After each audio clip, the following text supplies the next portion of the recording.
Hi everybody, I'm Bree the Plant Lady, and today I am shopping at my favorite nursery, Big Bloomers Flower Farm down in Sanford, North Carolina. And specifically right now, I am looking for some succulents to add to my collection to go into a couple of really cool containers that my mom got me for my birthday. So I have been making a few selections. This is a new one for me, Ripsalis. It's a little thorny, but I'm gonna try it anyway. But I've really come to this section in the greenhouse where I basically lose my mind, and that is the area filled with echeverias. So let's check out and see what they have. There's so many plants that I love in this section, and I'm on the hunt for echeveria, but it would be good if I would branch out and maybe grow something different, like this. I don't think I have this. Ripsalis. I don't have. It doesn't look super thorny. It does have a few thorns. I try to stay away from thorny plants. I might make an exception with this one.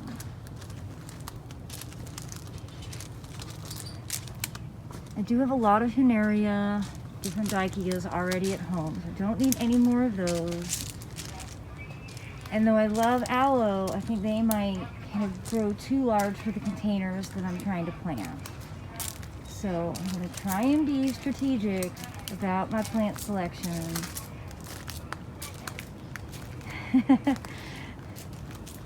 Oh, I see the motherland across there.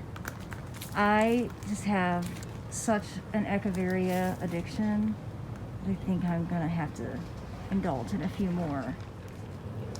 So before I start pooling plants, I'm just gonna evaluate all the varieties, see which everything is. I have so many already that it'd be good if I could get a few new things to add to my collection instead of buying the same plants over and over. But I see more up here on the horizon. Now I have a very specific reason that I don't buy thorny succulents, and that's because I've been injured by them over the years, and the spikes are full of poison and it takes a really long time to heal from. And I don't need to relive past injuries, right? I'm trying to learn from my mistakes and do better.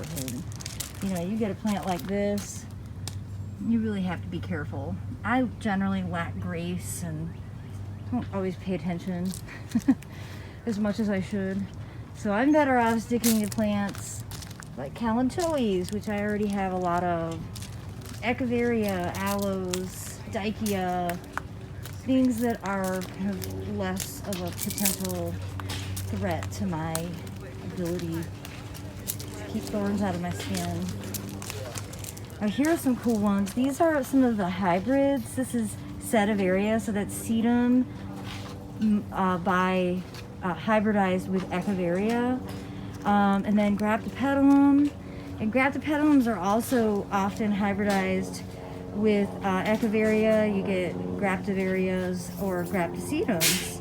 So, these are all, that's why you get so many cool different varieties, because they all just kind of hybridize really well, and you can get so many interesting colors and textures. And these are just the plants that I am 1000% addicted to. So I think this is the area that I'm going to be making some indulgent purchases from. It'll be perfect for my succulents webinar. Well, you can see I did put back the thing that had spines. I'm sticking to a palette of plants that I know that I'm good at growing. And I love the color combinations of all of these, and I cannot wait to get home and get these planters planted. All right, I am back home. I am ready to get planting. Here are these really cute planters that my mom got me. Now, on my drive home, I was thinking, these probably really aren't meant to go outside, but she planted hers with succulents, and I'm gonna do the same. But a really important thing to consider is this plastic insert that is important, because this will help, you know, keep the integrity of this birch that it's made out of, but it doesn't have drainage holes in it, and you can't grow succulents without drainage. So I am going to add a couple of slits to the bottom. Yeah, like that. Because I know you can't grow succulents without drainage. That's just setting yourself up for failure. And all of these plants, you know, really appreciate, it's not that they want to grow in no water or like zero moisture, it's that they just don't want to have a lot of excess moisture around their root system. So by adding a few drainage holes, and in fact, I almost feel like I just need to like cut a piece of that plastic away. That way there's an actual hole instead of just a slit. And I'm going to do that for all 3 of these. And then I'm going to get busy with my combinations. So I probably got more than I needed, and then I walked down a different aisle and I started thinking about how nice it would be to have some different varieties of thyme, which actually grow in very similar conditions as a lot of these succulents. So I got 3 cultivars of thyme that I was thinking might be able to fit in. Let's see. Yeah, I bet I can get these 3 to fit in here. And I think that will look really cool, kind of spilling out over the edge. And then I'll do 2 with a different collection of succulents. And I got some extra succulents that will ultimately go into my succulent table, which I'm not ready to plant yet because the snapdragons are just about to bloom. But I'll have these on hand, so when they finish, I'll be able to get that replanted without having to go back and buy more plants. So the soil I'm using is a combination of Soil Cube organic compost and ground aged pine bark, just 50-50%. And that's because these plants really love sharp drainage. So I'm just gonna fill some in the bottom, not too much, because with 3 thyme going in, that's gonna be a lot. And I don't think I really need those labels, because I don't really keep track of every little cultivar detail all the time. I don't find that it's necessary. I just know this will be a neat planter of thyme. I'll be able to come out and use it when I'm cooking.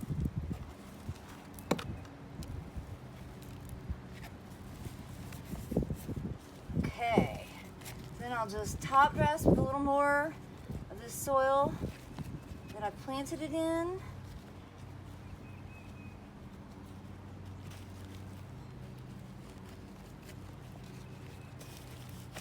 And voila, I have got a thyme log. And now for the succulent logs. Same process, just put some soil down. And then I'd purposely gotten this Aptenia to go in the middle of one, and I think that would look really good, be flanked with these pinks. Yeah, I think that'll be pretty.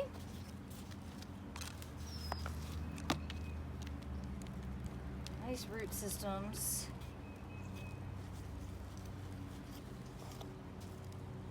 So this is Graptosedum California Sunset, and I need to know that because I need to add that to my succulents webinar, which is actually a lot of fun. If you want to learn a lot about growing succulents, that is a really great class. And I really go over a lot of cool ideas from back in the day when I used to travel places and see things. And this is Graptosedum Alpenglow. So I think it's worth me keeping the labels with those, just so I can remember that. I am notorious for, with succulents, I just kind of call them succulents. And it is important to actually recognize there are different cultivars.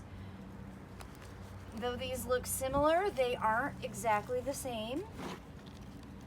And they do have distinct names. That is just the cutest thing. I'm really excited to show my mom that I planted her birthday present like 2 days after I got it. Super easy, creative succulent log. Then in this one, I think I'm gonna keep it kind of more silvery tones. So let's see here. This is Graptovaria opalina. That might look cool. It's off to a corner. A lot of these don't actually have names on them. This is a shame.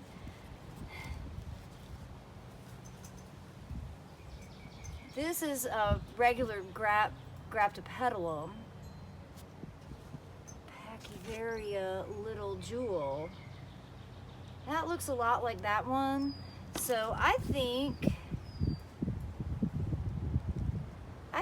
we will put this in the middle and then flank it with these two larger specimens. Now you can see this kind of is like boring in the back here. So I'm gonna try something. Hopefully it will work. I'm gonna divide these up. And I'm just gonna kind of fill in this open spot with one more. Just to kind of make this a little bit more full and interesting. Of course, these will grow through the growing season, so you don't have to worry too much. But these open holes just kind of make it look a little less awesome compared to the others. So I think that's actually the perfect solution. It fills it out, just gives it a little extra interest.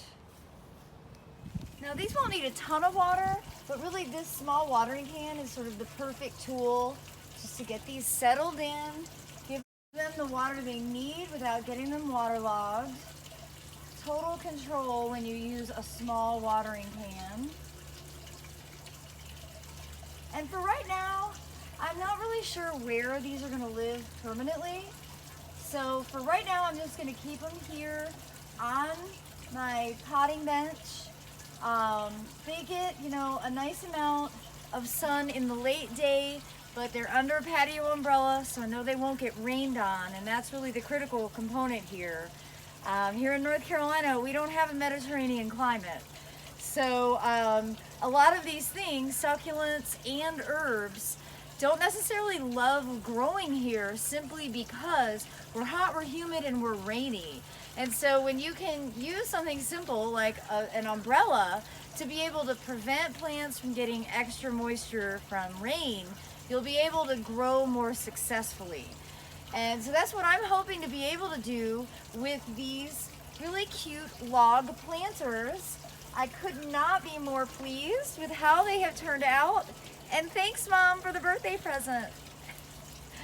I do look forward to giving you all updates on how these grow through the rest of the summer season.